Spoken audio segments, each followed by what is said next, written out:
للمعلم فارس الشبكه الاصلي. كلمه الاصلي دي مهمه، خليكم فاكرينها. وانا هكتب في العنوان والتليفون وكلمه الشبكه الاصلي. انا شايف دلوقتي رز بالمكرونه. الرز اوعى بالمكرونه تزعل مني. كان الحاج هو بيعمله كده. ايه رز بمكرونه ده؟ ما ده طول عمر الحاج الكبير هو اللي كان بيعمله كده. لا، طالما الحاج الكبير اللي عمله ما اقدرش اتكلم. الحاج الكبير ده واخد بال حضرتك الله هو يرحمه احسن. البركه، الله يرحمه الله يرحمه الله يرحمه. ربنا على الصح يا ابني، اللي تاكل منه اكله للناس، اللي ما تاكلش منه تاكلوش للناس. اوعى تدخل حاجه غلط عشان ابقى نايم في تربتي ومستريح ونعمه ربنا علينا الحمد لله. هو ده اللي ماشيين عليه، مش عايزين حاجه تاني من الدنيا.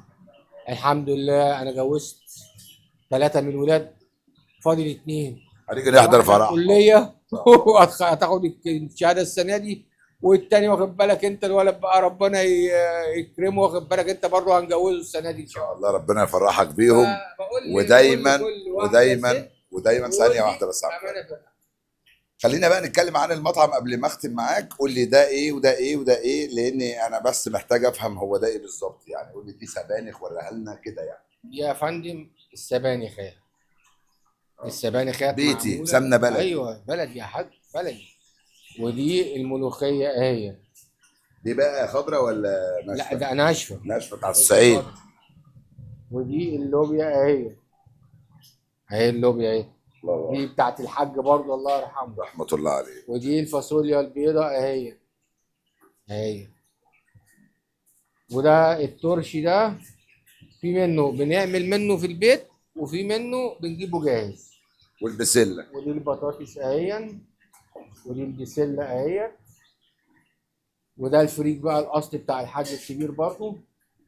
اقل وجبه هنا بكام؟ سيبك من كام، زي سيبك سيبني من من كام كام، في لا حاجه لا لا، صلى على النبي. الاكل متكلف صلى على النبي صلى على الله. النبي. انت داخل نفسك في لقمه ما تاكلهاش ليه؟ عشان مكلف. مكلفه ايه الفلوس، ايه لازمتها؟ انا جايب حاجه من هو عندي يكون كلام تصوير يا يعني. حاج، والله ما كلام تصوير. يعني لو انا عايز واحد دخل دلوقتي وقال لك اكلني ومعيش غير 20 جنيه وحط لي يتعمل له رغيف ب 20 جنيه وياخد الشوربه ومخلل وياكل. ولو قال لك انا نفسي في حمامه بقى ايه المشكله؟ جبتها له. بتاعت ربنا. انت جايب حاجه من عندك؟ لا. كله من عند مين؟ عند الملك. لما وفي حاجه، كل حاجه كاتبها ربنا بالاسم والنصيب. لو ليك نصيب في حاجه في اخر بلاد المسلمين هتروح تاكلها وترجع. احنا هناخد حاجه معانا؟ لا. يوم لا ينفع مال ولا بنون الا من اتى الله بقلب. احنا كده كده ميتين. الله الكفن اكبر. ملوش جيوب. الله اكبر. الكفن ملوش جيوب يا حاج. الله اكبر عليك. واخد بالك؟ فلازم نتقي الله. وكلمتين برضو للحريم اللي هم مثلا العيشه ضيقه عليهم. الست هي الستر وغطى على بيتها وعلى جوزها وعلى عيالها. هي دي الامانه. ربي عيالك، علميهم التقوى، علميهم الصلاه. اتقي الله ببيتك وفي جوزك وفي عيالك. اتقي الله، لان تقوى الله هي كل حاجه. شوفي عيالك قدام منك. احنا شغالين عندي، انا عن نفسي شغال عند مين؟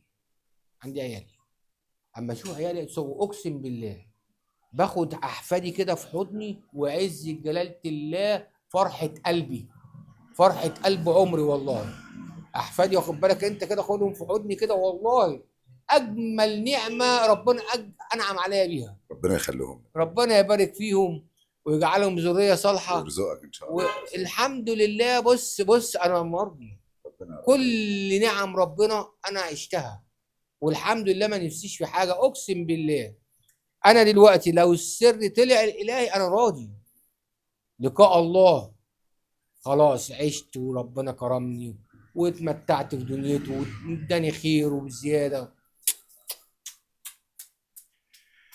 احلى لقمه هتاكلها في مصر عند الحاج فارس الشبكه. كل واتبسط ودوق الاكل البيتي بتاع زمان، بتاع ستي وستك وجدي وجدك. والاكل هنا معاك هتاكل، معاكش هتاكل. حاج فارس الشبكه دايما بيفرحنا. كل سنه وانت اللحمه طيب. اهو اللي بيستوي. ايوه.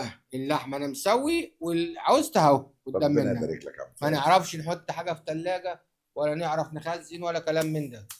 وقتي ربنا يبارك لك. وكله برزقه من عند ربنا الله. يبارك لك. وربنا يسترها علينا جميعا ونحج بقى بيت الله كده بعد ما اخلص الايه البنت الدكتوره والولد اطلع بيت الله، مش عايز حاجه تاني بتمناها من الله والله.